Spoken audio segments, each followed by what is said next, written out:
Hello friends, இன்றைக்கி நம்ம பார்க்க போகிற போம் வந்து த பால் போம் ரிட்டன் பை ஜான் பெரிமன். இது கிரேட் 10ஓட ஃபர்ஸ்ட் ஃப்ளைட் புக்லேருந்து எடுத்து இந்த போம் எதை பற்றி அப்படின்னு பார்த்தீங்கன்னா, ஒரு சின்ன பையன் அவனுக்கு ரொம்பவே பிடிச்ச ஒரு பாலை தொலைச்சிட்றான்.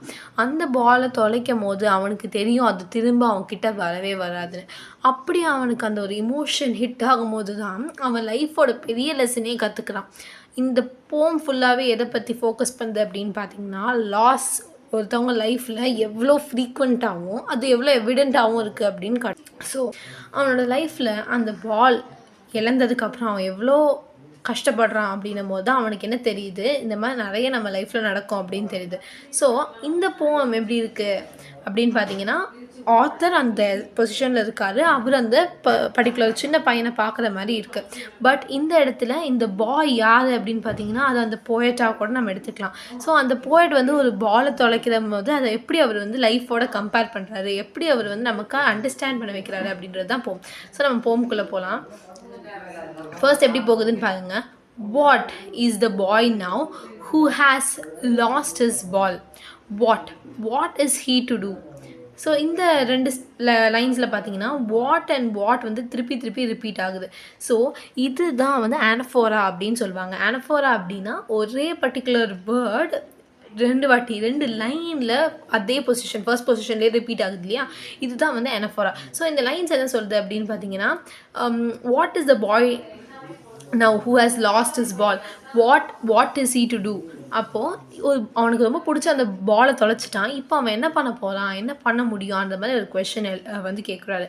I saw it go merrily bouncing down the street and then merrily over. There it is in the water. So இங்கே கூட அனஃபோரா தருது. மெரிலி அப்படின்னு 2 வாட்டி வந்திருக்கு. ஸோ இதுவுமே அனஃபோரா தான். ஸோ இப்போ என்ன ஆகுது, அந்த பால் வந்து பவுன்ஸ் ஆகி போய் ஸ்ட்ரீட்டை தாண்டி போய் அது என்ன ஆகிடுச்சு, வாட்டரில் விழுந்துருச்சு. ஸோ இவரோட சைல்டுஹுட் வந்து ஒரு ஹார்பர் கிட்டே இருந்திருக்கு. ஹார்பர்னால் வந்து இந்த ஷிப்லாம் நிறுத்துவாங்க இல்லையா, ஸோ அந்த இடத்துல ஃபுல்லாக வாட்டராக இருக்கும்ல. ஸோ ஸ்ட்ரீட்டில் ஓடி போய் வாட்டரில் விழுந்துருச்சு. அதை பற்றி தான் அவர் எக்ஸ்பிளைன் பண்ணுறாரு. ஸோ வாட்டரில் விழுந்த அந்த பால் கண்டிப்பாக திருப்பி கிடைக்காது. அப்போது அந்த லாஸ் அவர் காட்டுறாரு. இங்கே மெரிலி பவுன்சிங்னு சொல்லும் போதே நம்மளால் அந்த பால் பவுன்ஸ் ஆகி போகிறத இமேஜின் பண்ண முடியுது. ஸோ இது வந்து ஒரு இமேஜரியாக தான் இருக்கும். ஸோ இந்த பொயட்டிக் டிவைஸ் இமேஜரி. அடுத்த என்ன இருக்குது, no use to say there are other balls. So யூஸ்வலாக ஏதோ ஒரு குழந்தை அதுக்கு பிடிச்ச சாக்லேட்டோ இல்லை பென்சிலோ எரேசர் எதை தொலைச்சாலுமே நம்ம என்ன சொல்லுவோம், நிறைய இருக்குடா, நான் உனக்கு இன்னொன்று வாங்கி தரேன் அப்படின்னு சொல்லுவோம் இல்லையா. ஸோ அதுதான் சொல்கிறாரு. No use to say there are other balls அப்படின்னு சொல்கிறதுனால எதுவும் நடக்க போகிறதில்ல அப்படின்றது. ஏன்னா அந்த பையனுக்கு அந்த பால் அவ்வளோ பிடிக்கும். அந்த பாலோட அந்த பொசிஷனை யாராலையும் ரீப்ளேஸ் பண்ண முடியாது, எந்த ஒரு பாலாலையும் ரீப்ளேஸ் பண்ண முடியாது. And ultimate shaking grief fixes the boy. பார்த்தீங்கன்னா இந்த இடத்துல பால் எது கூட கனெக்ட் பண்ணலாம் அப்படின்னா, நம்ம வாழ்க்கையில் இருக்கிற ரொம்ப இம்பார்ட்டண்ட்டான பீப்புள் இல்லை இம்பார்ட்டண்ட்டான இன்சிடென்ட்ஸ், மொமெண்ட்ஸ், மெமரிஸ் எது கூட வேணால் கனெக்ட் பண்ணலாம். இங்கே இந்த லாஸ் ஆஃப் அ பால் எது கூட கம்பேர் ஆகுது அப்படின்னு பார்த்தீங்கன்னா, லாஸ் ஆஃப் சைல்டுஹுட். நம்மளோட பொயட்டோட சைல்டுஹுட் எவ்வளோ நல்லா இருந்திருக்கும், அதெல்லாத்தையும் விட்டு அவர் வெளியே வரும்போது அவரோட சைல்டுஹுட் போயிடுச்சு, அவரை விட்டு அவர் கை விட்டு போயிடுச்சு. அதே மாதிரி அவருக்கு பிடிச்ச சில மக்களும், அவருக்கு பிடிச்ச ஃபார் எக்ஸாம்பிள் ஒரு டீச்சராக இருக்கலாம், இல்லை அவருக்கோட ஃப்ரெண்டாக இருக்கலாம். அவர் வேறு இடத்துக்கு மூவ் ஆகி வரும்போது அவங்கள இனிமேல் பார்க்க முடியாது, டச்சில் இருக்க முடியாதுன்னு தெரியும் போது அவர் எவ்வளோ ஒரு சேடாக ஃபீல் பண்ணியிருப்பார் அப்படின்றது தான். No use to say there are other balls. and ultimate shaking grief fixes the boy. So அவர் அவ்வளோ கஷ்டப்படுறாரு. கிரீஃப் அப்படின்னா என்னது, ரொம்பவே ஒரு ஆழ்ந்த சோகம். ஸோ ரொம்பவே சோகப்படுறாரு.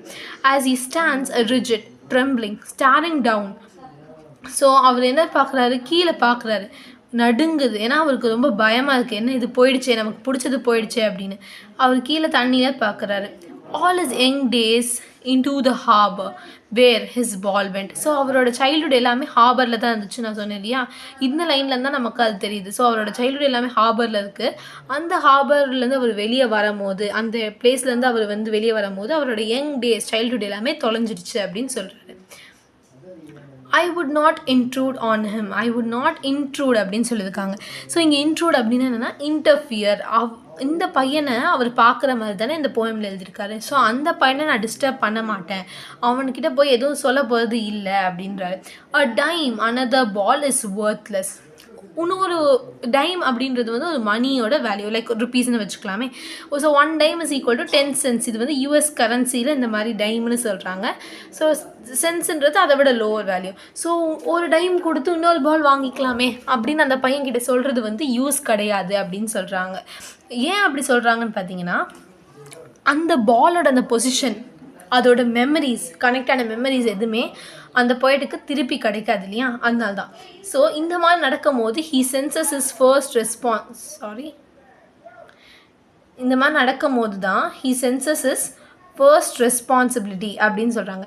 ஸோ ஃபர்ஸ்ட் ரெஸ்பான்சிபிலிட்டி என்ன அப்படின்னா, அவங்களுக்கு பிடிச்ச விஷயங்களை அவங்க எவ்வளோ கேர் பண்ணி எவ்வளோ ப்ரொடெக்ஷனோட பத்திரமா வச்சுருக்கணும்.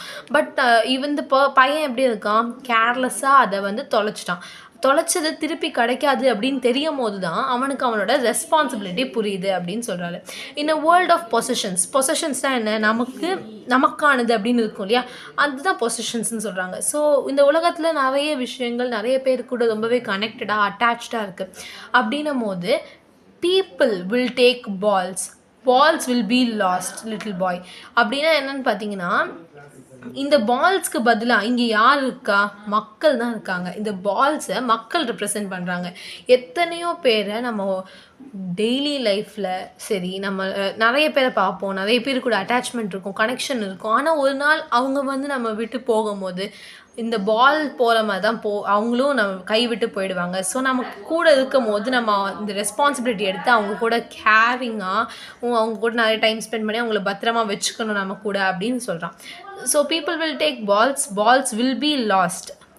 கண்டிப்பாக ஒரு டைம் இல்லை இன்னொரு டைம் போகும் அப்படின்னு சொல்கிறாரு. And no one buys a ball back. அதாவது ஒரு பர்சனோட அந்த இம்பார்ட்டண்ட் பிளேஸை, அந்த ஒரு பர்டிகுலர் அவங்களுக்கான அந்த இடத்த, அவங்களோட மெமரிஸை யாராலையுமே திருப்பி கொடுக்க முடியாது. ஒரு பாலை திருப்பி வாங்க முடிகிற மாதிரி ஒரு மனுஷனையும் யாராலையுமே இன்னொருத்தவங்க பிளேஸை ரீப்ளேஸ் பண்ண முடியாது அப்படின்னு சொல்கிறாரு.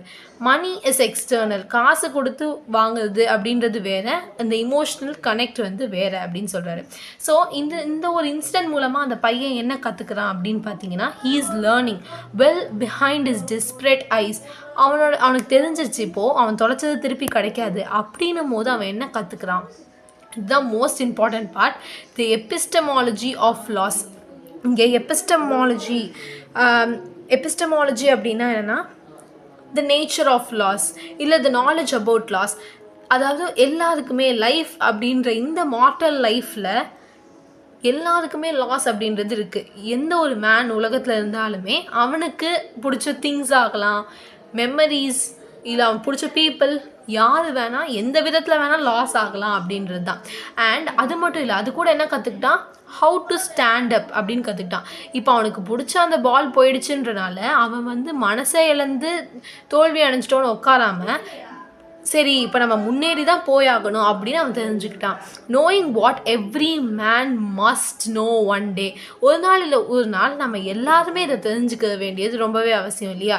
நம்ம வந்து ஒன்றில் டிபெண்ட்டாக இருக்கோம் அப்படின்னா அந்த டிபெண்டன்சிலேயே நம்ம இருக்க முடியாது. ஒரு நாள் அந்த பர்டிகுலர் பாயிண்ட் நம்மக்கிட்ட இல்லை, நம்மக்கிட்ட எந்த கனெக்டும் இல்லை அப்படின்னா கூட அந்த பர்சன் கூடயோ இல்லை திங் கூடயோ நம்ம அதையும் தாண்டி நம்ம எழுந்து நிற்கணும் அப்படின்னு நமக்கு தெரிய வருது.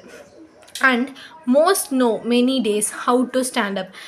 அதோட எல்லாருமே வந்து ஏதோ ஒரு பிரச்சனை வரும்போது உடஞ்சி விழுகிறது இல்லை. நிறைய பேர் வந்து இந்த எபிஸ்டமாலஜி ஆஃப் லாஸை அண்டர்ஸ்டாண்ட் பண்ணி அதோட எழுந்து நிற்கிறாங்க. அவங்களோட கஷ்டங்கள் என்னதான் இருந்தாலும் அதை லெட் கோ பண்ணிவிட்டு பரவாயில்ல அப்படின்னு விட முடியாததையும் விட்டுட்டு அதையும் தாண்டி மேலே எழுந்து நிற்கிறாங்க.